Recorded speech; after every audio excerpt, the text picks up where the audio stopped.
Good morning बच्चों। आज हम पाठ ल्हासा की ओर पढ़ेंगे। इस पाठ के लेखक राहुल सांकृत्यायन जी हैं। आइए पाठ पढ़ने से पहले लेखक परिचय देख लें। घुमक्कड़ी स्वभाव वाले राहुल सांकृत्यायन जी का जन्म सन 1893 में गांव पंधा, जिला आजमगढ़ में हुआ था, जो कि उत्तर प्रदेश में है। इनका वास्तविक नाम केदार पांडेय था। इनकी शिक्षा काशी, आगरा और लाहौर में हुई थी। सन 1930 ईस्वी में श्रीलंका जाकर इन्होंने बौद्ध धर्म ग्रहण किया और इनका नाम राहुल सांकृत्यायन हो गया। इन्हें महापंडित भी कहा जाता है क्योंकि ये अनेक भाषाओं के ज्ञाता थे। पाली, प्राकृत, अपभ्रंश, तिब्बती, चीनी, जापानी, रूसी, इन्हें कई भाषाओं का ज्ञान था। इनका देहांत सन 1963 में हो गया। इनकी रचनाएं हैं मेरी जीवन यात्रा, दर्शन दिग्दर्शन, 22वीं सदी, वोल्गा से गंगा, भागो नहीं दुनिया को बदलो, दिमागी गुलामी, घुमक्कड़ शास्त्र आदि।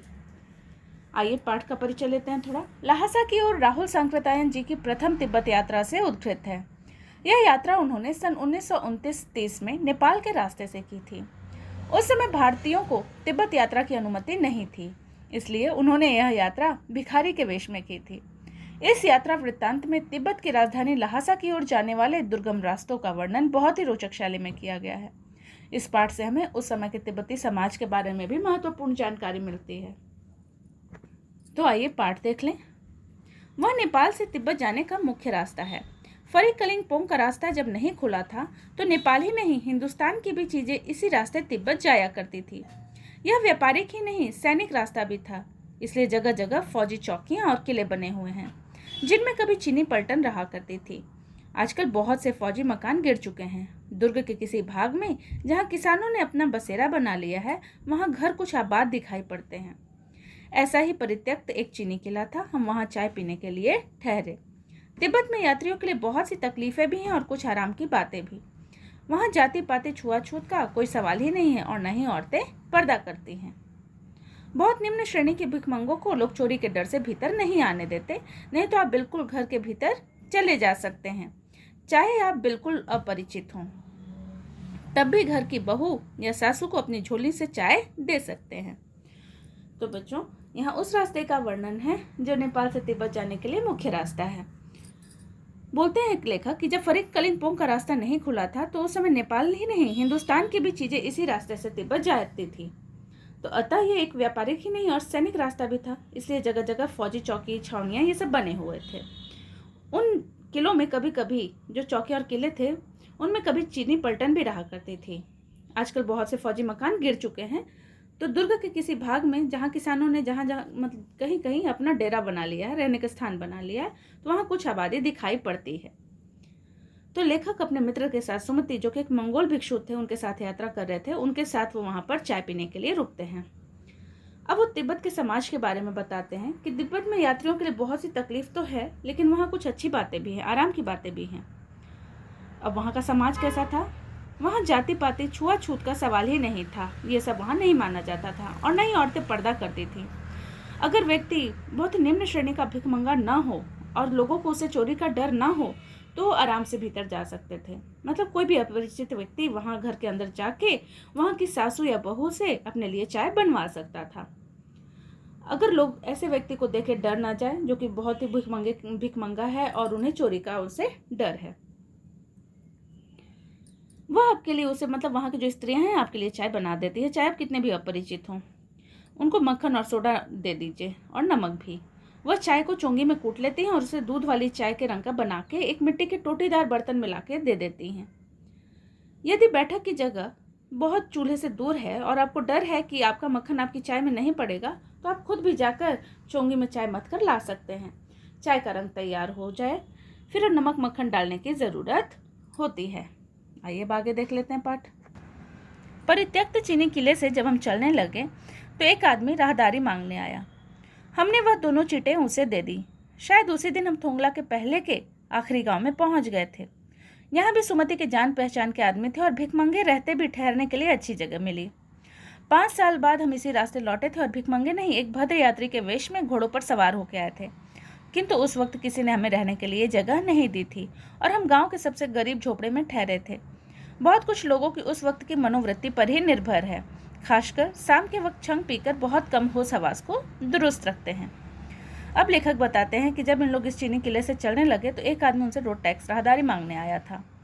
यह उस पुल को पार करने के लिए मजिस्ट्रेट के द्वारा लिखी गई होती थी, जिसकी ज़रूरत पड़ती थी लोगों को। तो शायद उसी दिन हम थोंगला के पहले के आखिरी गांव में इन लोग पहुंच गए थे। यहाँ भी सुमति के जान पहचान के काफ़ी आदमी थे और भिखमंगे, क्योंकि इस समय इन लोग कौन से वेश में आए थे, भिखमंगे के वेश में आए थे, लेकिन फिर भी इनको रहने के लिए एक अच्छी जगह मिल गई थी। ये यात्रा उन्होंने पहले जब की थी तो उस समय ये भद्र यात्री के वेश में घोड़ों पर सवार होकर आए थे, लेकिन लोगों ने उस समय इन्हें रहने के लिए जगह नहीं दी थी और इनको गांव के सबसे गरीब झोपड़े में ठहरना पड़ा था। असल में कुछ लोगों की मनोवृत्ति पर, मतलब जैसे उनकी मन की हालत होती है उस पर निर्भर करता है।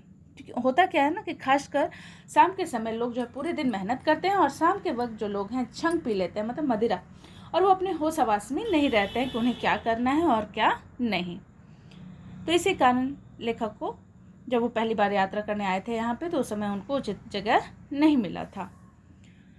अब आगे लेखक कहते हैं कि अब हमें सबसे विकट डांडा थोंगला पार करना था। डांडे तिब्बत में सबसे खतरे की जगह है। क्यों? 16-17 हजार फीट की ऊंचाई होने के कारण उनके दोनों तरफ मीलों तक कोई गांव नहीं होते हैं। नदियों के मोड़ और पहाड़ों के कोनों के कारण बहुत दूर तक आदमी को देखा नहीं जा सकता। डाकुओं के लिए यही सबसे अच्छी जगह है। तिब्बत के गांव में आकर खून हो जाए तब तो खूनी को सजा मिल भी सकती है, लेकिन इन निर्जन स्थानों में मरे हुए आदमियों के लिए कोई परवाह नहीं करता। सरकार खुफिया विभाग और पुलिस पर उतना खर्च नहीं करती और वहां गवाह भी तो कोई नहीं मिल सकता। डकैत पहले आदमी को मार डालते हैं, उसके बाद देखते हैं कि कुछ पैसा है कि नहीं। हथियार का कानून न रहने के कारण यहाँ लाठी की तरह लोग पिस्तौल और बंदूक लिए फिरते हैं। डाकू यदि जान से न मारे तो खुद उसे अपने प्राणों का खतरा है। गांव में हमें मालूम हुआ कि पिछले ही साल थोंगला के पास खून हो गया। शायद खून की हम उतनी परवाह नहीं करते क्योंकि हम भिखमंगे थे और जहाँ कहीं ऐसी सूरत देखते टोपी उतार, जीभ निकाल, कुछ कुछ 1 पैसा कहते और भीख मांगने लगते। लेकिन पहाड़ की ऊंची चढ़ाई थी, पीठ पर सामान लाद कर कैसे चलते, और अगला पड़ाव 16-17 मील से कम नहीं था। मैंने सुमति से कहा कि यहाँ से लंगकोर तक के लिए 2 घोड़े कर लो, सामान भी रख लेंगे और चढ़े चलेंगे। अब लेखक और उनके मित्र को सबसे खतरनाक, विकट, सबसे मुश्किल डांडा थोंगला को पार करना था। ये जो है डांडे तिब्बत में सबसे खतरे की जगह है। क्यों? क्योंकि यहाँ 16-17 हजार फीट की ऊंचाई पे है ये, और इस कारण इसके दोनों तरफ कोई गांव नहीं होते। नदियों और मोड़ पहाड़ के कोनों के कारण लोग एक दूसरे को आसानी से देख नहीं सकते हैं। अतः यहाँ पे डाकुओं के लिए सबसे अच्छी जगह है छिपने के लिए। तिब्बत के गांव में यदि खून हो भी जाता है तो उसे सजा मिल सकती है, लेकिन ऐसे निर्जन, मतलब जहाँ कोई न रहता हो, अगर मरे हुए आदमियों के लिए कोई परवाह नहीं करता है। यहाँ की सरकार भी खुफिया विभाग और पुलिस पर उतना खर्च नहीं करती क्योंकि वहाँ गवाही नहीं मिलता है। डकैत पहले आदमी को मार डालते हैं, फिर देखते हैं कि उसके पास कुछ पैसा है कि नहीं। वहाँ पे हथियार का भी कानून नहीं है, इस कारण लोग जो है लाठी की तरह उस पिस्तौल और बंदूक लेके घूमते हैं। डाकू यदि जान से न मारे तो लोग उसे अपने सुरक्षा के लिए रखते हैं क्योंकि उन्हें अपने प्राणों का खतरा है। लेखक को पता चलता है कि गांव में पिछले साल खून हो गया था, लेकिन उस समय इनको खून की परवाह नहीं थी क्योंकि इन समय इन लोग एक भिखमंगे के वेश में थे और जहाँ कहीं भी वैसी सूरत देखते वो भीख मांगने का नाटक करने लग जाते। आगे ऊंची चढ़ाई थी, इनको पीठ पर सामान लाद कर चलना मुश्किल हो रहा था। अगला पड़ाव जो था इनका 16-17 मील दूर था, तो उन्होंने सुमति से कहा कि लंगोकोर तक के लिए वो 2 घोड़े कर लें, वो सामान रख के और उस पर चले चलेंगे। दूसरे दिन हम घोड़ों पर सवार होकर ऊपर की ओर चल पड़े। डांडे से पहले एक जगह चाय पी और दोपहर के वक्त डांडे के ऊपर जा पहुंचे। हम समुद्र तल से 17-18 हजार फीट ऊंचे खड़े थे। हमारी दक्षिण तरफ पूरब से पश्चिम की ओर हिमालय के हजारों श्वेत शिखर चले गए थे। भीटे की ओर दिखने वाले पहाड़ बिल्कुल नंगे थे, न वहाँ बर्फ की सफेदी थी और न किसी तरह की हरियाली। उत्तर की तरफ बहुत कम बर्फ वाली चोटियां दिखाई पड़ती थी। सर्वोच्च स्थान पर डांडे के देवता का स्थान था, जो पत्थरों के ढेर, जानवरों की सींगों और रंग बिरंगे कपड़ों की झंडियों से सजाया गया था। अब हमें बराबर उतराई पर चलना था। चढ़ाई तो कुछ दूर थोड़ी मुश्किल थी, लेकिन उतराई बिल्कुल नहीं। शायद 2-1 और सवार साथी हमारे साथ चल रहे थे। मेरा घोड़ा कुछ धीमे चलने लगा। मैंने समझा कि चढ़ाई की थकावट के कारण ऐसा कर रहा है और उसे मारना नहीं चाहता था।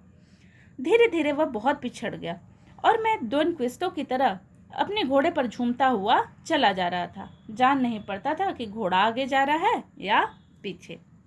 अब लेखक बताते हैं कि दूसरे दिन इन लोग घोड़े पर सवार होकर ऊपर की ओर चल पड़े थे। डांडे से पहले इन्होंने एक जगह चाय पी ली और दोपहर के वक्त डांडे के ऊपर इन लोग पहुंच भी चुके थे। इस समय इन लोग समुद्र तल से लगभग 17-18 हजार फीट ऊंचाई पर खड़े थे। लेखक बोलते हैं कि हमारे दक्षिण की तरफ पूर्व से पश्चिम की ओर हिमालय के हजारों श्वेत शिखर चले गए थे। हिमालय के जो शिखर थे वहां से दिख रहे थे। भीड़ टीले की ओर दिखने वाले जो पहाड़ थे वो बिल्कुल कैसे थे, ना तो उन पे बर्फ थी, ना सफेदी थी और ना ही हरियाली, है ना, तो वो उजाड़ लग रहे थे एकदम। उत्तर की तरफ बहुत कम बर्फ वाली चोटियां दिखाई पड़ती थी। सबसे ऊंचा स्थान पर डांडे के देवता का स्थान था, जो पत्थरों के ढेर, जानवरों की सींगों और रंग बिरंगे कपड़ों से सजाए गए थे, झंडियों से। अब इन्हें बराबर उतराई पर चलना था, मतलब ढलान पर। चढ़ाई कुछ दूर थोड़ी मुश्किल थी, लेकिन उतराई बिल्कुल नहीं, है ना। चढ़ाई तो मुश्किल होती ही है। शायद 2-1 और सवार साथी इनके साथ चल रहे थे। लेखक बोलते हैं कि इनका घोड़ा जो था वो धीरे धीरे चलने लगा था। लेखक ने अंदाजा लगाया कि वो चढ़ाई की थकावट के कारण ऐसा कर रहा होगा और वो उसे मारना नहीं चाहते थे। धीरे धीरे जो उनका घोड़ा था वो बहुत पिछड़ गया और वो दोनों किस्तों की तरह अपने घोड़े पर झूमते हुए चला जा रहा था। वो घोड़ा इतना धीरे चल रहा था कि ये पता ही नहीं चल पा रहा था कि वो घोड़ा आगे जा रहा है या पीछे। यहाँ द्वन क्विस्तो शब्द का इस्तेमाल हुआ है बच्चों। ये स्पेनिश उपन्यास का एक पात्र है जो कि घोड़े पर झूम झूम कर चलता था। तो लेखक अपनी तुलना उसी से कर रहे हैं और इनका घोड़ा इतना सुस्त हो गया और ये आगे बढ़ने का नाम ही नहीं ले रहा था, इसलिए ये अपने मित्रों से बिछड़ गए। आगे लेखक बोलते हैं कि एक जगह 2 रास्ते फूट रहे थे। मैं बाएं का रास्ता ले 1.5 मील चला गया। आगे एक घर में पूछने से पता लगा कि लंकोर का रास्ता दाहिने वाला था। फिर लौटकर उसी को पकड़ा। 4-5 बजे के करीब मैं गांव से मील भर था तो सुमति इंतजार करते हुए मिले।